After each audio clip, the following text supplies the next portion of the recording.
விரட்டி விடணும். அது நடக்க வேண்டும். சீமான் எந்த தொகுதியில் போட்டியிட்டாலும் மக்கள் அவரை விரட்ட வேண்டும். தாவேக தொண்டர்கள் அவரை விரட்ட வேண்டும். இந்த கோரிக்கை வச்சுக்கிட்டு முடிச்சுக்கிறேன். ஒருத்தங்க கேட்குறேன், கரூர் எப்படி நீ ஓட்டு கட்டு வருவ? இப்படித்தான்டா வருவேன், இப்படித்தான் வருவேன். ஏன் போட்டோம்னு தெரியாது, எதுக்கு போட்டோம்னு தெரியாது. இந்த திராவிட கட்சிகளின் தீமை இப்படி விளைஞ்சு நிக்குது. அரசியலை கற்பிக்கல, அரசியல்னா என்னன்னு தெரியல, படிப்பிக்கல. எந்த மாநிலத்துல சினிமா இல்ல, எந்த மாநிலத்துல திரைப்படம் இல்ல? கேரளாவில் இல்லையா? மேற்கு வங்கத்தில் இல்லையா? இல்லை எங்க இல்ல? மகாராஷ்டிரா இல்லையா? இன்னும் சல்மான் கான் ஷாருக் கானை விட நடிகன், மம்முட்டி மோகன்லாலை விட நடிகன். அவன் நடிகனா பார்ப்பான், தலைவனா பார்ப்பான். பிரேம் நசீர் பெரிய நட்சத்திரம்டா, 500 படம் நடிச்சவர்றா. ஆசியாலே 500 படம் நடிச்ச கலைஞன் அவன். காங்கிரஸ் கட்சியில் இருக்காரு, மேடையில் பேசிட்டு இருக்காரு. ஒருத்தன் எந்திரிச்சு கட்டப்படி குடிச்சிட்டு உட்கார சொல்ல பண்ண. ஒருத்தர் வந்து, ஹே அவர் எவ்வளவு பெரிய நடிகர் தெரியுமா? அதான் சொல்றேன். அதனாலதான் சொல்றேன், அவரை உட்கார சொல்ல, அவரை பேச சொல்லுட்டான். இங்க என்ன வேலை புரியுதா அவனுக்கு? அவர் பெரிய நடிகர், அதனாலதான் சொல்றேன், அவரை இருக்க சொல்லி இவரை பேச சொல்லுட்டான். இவங்க எங்க ஆரம்பிச்சாங்க தெரியுமில்ல? பள்ளி கல்லூரிகளில் அரசியல் பேசக்கூடாதுன்னு தடையை போட்டவன் சினிமாவை பேசக்கூடாதுன்னு தடையை போடல. இறை வழிபாட்டை விமர்சித்த இவர்கள் திரை வழிபாட்டை போற்றிவிட்டார்கள். கடவுளை விமர்சித்த இவர்கள் கதாநாயக வழிபாட்டை போற்றிவிட்டார்கள். அதான் சிக்கல். இப்ப வந்தே மனோலாம் முதல் படத்துல நடிக்கும் போது நாடால வந்த மகராசா பாட்டு போடுறான். இப்ப அடுத்து ஒவ்வொருத்தனா கிளம்பி வருவான்ல. இப்பதான் நம்ம அருவா, ஐயனார் அருவா, கற்பனை சாமி அருவாலாம் நமக்கு தேவைப்படுது.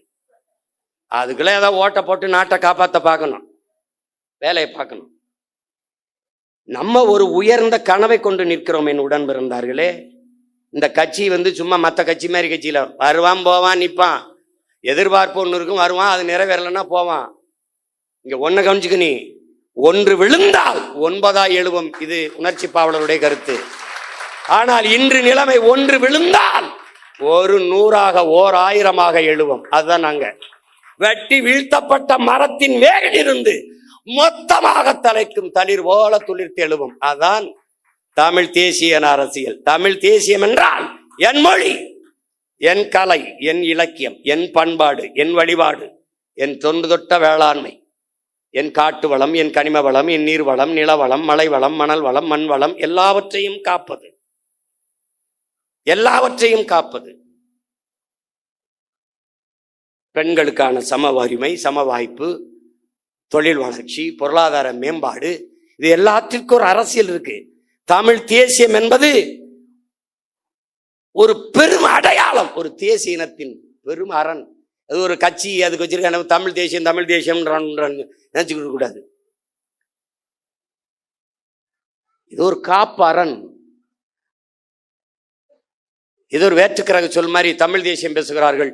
இது பாசிசம், இனவெறி என்று சொல்வான். நாம பேசுறது இன உரிமை அரசியல். அதை எவன் எதிர்க்கிறானோ அவன் தான் இனவெறி அரசியல் பண்றான். நாம பேசுறது இன உரிமை அரசியல். இல்லைன்னா 151 இடத்துல மருத்துவ படிப்புல மேல் படிப்புக்கு இருக்கிற 151 இடத்த பறி கொடுத்துட்டு இந்த அரசு நிக்குது. நமக்கு அறிக்கை கொடுத்தா அதுக்கு நம்மளை திட்டுது. அப்ப எப்படி? அது எங்க ஐயா பொதுச் செயலாளர் சொல்ற மாதிரி இந்த மேடைய அரசியலுக்கு இதுக்கான மேடை அல்ல.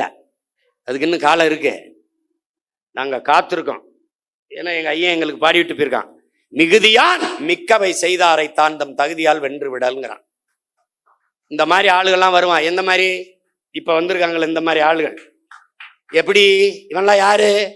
கோட்டு படத்துக்கு பிளாக்ல டிக்கெட் வித்தவன் ஜனநாயகன் வரும்போது அமைச்சரவையில மந்திரியா இருக்கான். இது என்ன மாற்றம்? ரெவல்யூஷன்ல வருது. இதெல்லாம் ரெவல்யூஷன்ல வருது. இவங்க வரும்போதெல்லாம் அரசியல் புரட்சின்னு வருவான், பொலிட்டிக்கல் ரெவல்யூஷன் வருவான், அப்புறம் பொலிட்டிக்கல் பிசினஸ் ஆயிரும், பொலிட்டிக்கல் சர்வீஸ்ன்னு வருவான், பொலிட்டிக்கல் பிசினஸ் ஆயிரும். இப்ப பூரா பொலிட்டிக்கல் பிசினஸ் தான். இவன் சொல்லிக்கிட்டு இருக்கான் ஊழல் இல்லைன்னு எல்லாரும் பேசிட்டு இருக்கிறாங்க. ஊழல் இல்லை, லஞ்சம் இல்லை, அரசு அலுவலகங்களுக்கு போங்கள், அவர் சொல்லுங்க, ஒரு தலைவன் லஞ்சம் கேட்டால், மக்கள்கிட்ட லஞ்சம் கேட்டால் அந்த அதிகாரி உடனடியாக சஸ்பெண்ட் பண்ண மாட்டேன், ஸ்பாட் டிஸ்மிஸ் பண்ணுவேன்னு சொல்ல முடியல. பணி இடைநீக்கம் அல்ல, நிரந்தர பணி நீக்கம் சொல்ல முடியல. மக்களை நீங்கள் கொடுக்காதீர்கள், அவங்க கொடுக்கலாம், அடுத்த கொடுத்து வேலையை சாதிச்சுட்டு போயிடுவான். வாங்க கூடாது அப்படின்னு சொல்ல முடியல.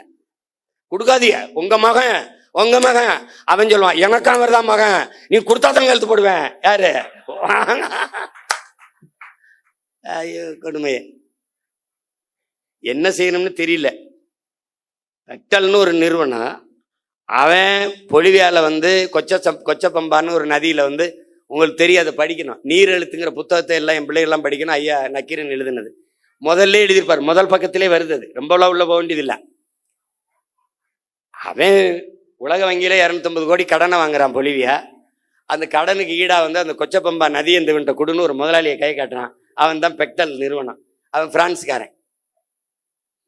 அந்த நிறுவனத்துக்கு ஒப்பந்தம் கொடுத்தோன்னே நதியை வச்சுக்கிட்டு அவன் என்ன பண்ணுவான், சரிங்க கொடுத்துட்றாங்க. தண்ணி எடுக்காதன்றான், குடிக்க எடுக்காத, விவசாயத்துக்கு எடுக்காத, குளிக்க எடுக்காத, நான் தான் தண்ணி தருவேன்ட்டான். அப்புறமா போராட்டம் வெடிக்குது. ஐயோ பிரச்சனைன்னு அரசு கையெழுத்து போட்டு கொடுத்துருச்சா, ஒன்றும் செய்ய முடியல, முழிக்குது. அப்போ வங்கியில பணி செஞ்ச ஒருத்தன் பதவியை விலகிட்டு பதவி மக்களை திரட்டி போராட ஆரம்பிக்கிறான். பல பேரை சுட்டு கொண்டு தூத்துக்குடி துப்பாக்கி சூடு மாதிரி பெரிய கலவரமான பிறகு அடிச்சு விரட்டுறாங்க. அங்கிருந்து தப்பிச்சு ஓடி வர்றான். யாரு? இந்த பெக்டல். ஓடி வந்து கடைசியா எங்க இறங்கிறான்? தமிழ்நாட்டுல கோயம்புத்தூர் பஸ் ஸ்டாண்ட்ல இறங்கிறான். அங்க என்ன பண்றான்? அவன் பேர் என்னப்பா? சூயஸ். மார்வேடத்துல இவர் போறாருல, அது மாதிரி அவன் ஒரு மார்வேடத்துல சூயஸ்ன்னு இறங்கிடுறான். அதுக்கு 3150 கோடிக்கு ஒப்பந்தம் கொடுத்து, யாருக்கு? பிரான்ஸ்காரன் சூயஸ் நிறுவனம் தமிழ்நாட்டு மக்களுக்கு தண்ணி கொடுக்கறதுக்கு இந்த அரசுக்கு 3150 கோடி கொடுத்துட்டு, நான் உங்க மக்களுக்கு தண்ணி கொடுக்குறேன். எங்கிருந்து? பவானியிலிருந்து. ஏன் நதியிலிருந்து தண்ணி எடுத்து என் மக்களுக்கு கொடுக்க அவன் எனக்கு காசு கொடுத்துட்டு எப்படி? அதை நம்ம போராடி நிறுத்தி வச்சிருந்தோம். அப்பவே கேள்வி கேட்டு சண்டை போட்டேன் நான். அதை பெருமையா பேசுனது அம்மையார் ஜெயலலிதா, பெருமையா பேசுனது அன்னைக்கு இருக்கிற அமைச்சர் ஐயா எஸ்பி வேலுமணி அவர்கள். நாம கேள்வி கேட்டோம். அதை விட்டுட்டு தவிச்ச வாய்க்கு தன் சொந்த மக்களுக்கு தன் தண்ணி எடுத்து கொடுக்கறத தவிர உங்க அரசுக்கு என்ன வேலைன்னு, இதுக்கு எதுக்கு இந்த பிரான்ஸ் கம்பெனிக்காரன் சூயஸ்? பதில் இல்லை. இப்ப இவர் சேலம் மாவட்டத்துக்கு, சேலம் மாநகராட்சிக்கு தண்ணி கொடுக்க 1800 கோடி பேசி 350 கோடி முன்பணம் வாங்கிட்டு சூயஸுக்கு கையெழுத்து போட்டு கொடுத்துட்டாங்க. இப்ப சேலம் மாநகராட்சிக்கு வேலை என்ன? அதை விட உங்களுக்கு என்ன வேலை? ரீல்ஸ். சொந்த மக்களுக்கு தவிச்ச வாய்க்கு தண்ணி கொடுக்கறத தவிர உங்களுக்கு என்ன வேலை? இதுக்கு வெளிநாட்டுக்கு நிறுவனம் ஒருத்தன் வரணும்னா உன் வேலை என்ன?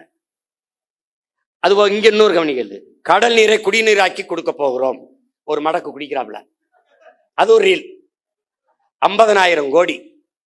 இந்த சுத்திகரிப்பு முறை அமெரிக்காவோட இருக்குது. காப்பிரைட்ஸ் அவனுடைய உரிமம், அவன் காப்பீட்டு உரிமை அவன்கிட்ட இருக்கு, பேட்டன் ரைட் அவன்கிட்ட இருக்கு. ரிவர்ஸ் ஓஸ்மாசிஸ் முறையில் அதை சுத்திகரிக்கணும். நீ குடிக்கிற ஒவ்வொரு மடக்கும் அவனுக்கு காசு கட்டுற, இதை குடிக்கிறாரு. இப்போ 50,000 கோடிக்கு இந்த கடல் நீரை சுத்திகரிச்சு எங்களுக்கு கொடுக்க போறீங்களா? ஏற்கனவே அப்போலோ அக்வஃபனா கின்லே அவன் வித்துக்கிட்டு இருக்கான், அவன் எங்களுக்கு தண்ணி கொடுக்க போறானா? இந்த சூயஸ் கொடுக்க போறானா? இது போக சல்ஜீவன் அவன் தண்ணி கொடுக்க போறானா? யாரா நீங்கெல்லாம்? யாரு நீங்கெல்லாம்? யாரு? ஜல்ஜீவன் யாரு? ஜெகஜீவன் ராம் கேள்விப்பட்டிருக்கோம். அந்த ஜல்ஜீவன் 2 ஆண்டுகளாக நிறுத்தி வைக்கப்பட்ட ஜல்ஜீவன் திட்டத்தை நாம் இப்போது நிறைவேற்றி இருக்கிறோம். அதான் கேட்கிறேன், ஜல்ஜீவன்னா யாரு? எதுக்கு ஜல்ஜீவன்? இந்திய ஒன்றிய அரசு கொண்டு வருகிற இந்த குடிநீர் கொடுக்கிற திட்டம். எங்கிருந்து தண்ணி? டெல்லியிலிருந்தே வருமா? எங்கிருந்து எடுப்பான்? ஜல்ஜீவனை எங்கிருந்து எடுப்பான்? என் மண்ணில இருந்து. என் மண்ணில் இருந்து என் மக்களுக்கு தண்ணி எடுத்து கொடுக்கறத தவிர உனக்கு என்ன வேலை? என்ன வேலை? இவன் குழாயை பதிச்சு தண்ணி கொடுப்பான், ஜல்ஜீவன். தமிழ்நாட்டு மக்களுக்கு தவிச்ச வாய்க்கு தாகத்துக்கு தண்ணி கொடுக்க வேண்டும் என்கிற தாகத்தோடு இருக்கிற இந்திய ஒன்றிய அரசு அதே தமிழ்நாட்டு மக்களுக்கு நதியில் இருக்கிற நியாயமான உரிய நதி நீரை பெற்றுத்தர முன்வராதது ஏன் என்ற கேள்வியை நீங்க எழுப்பல.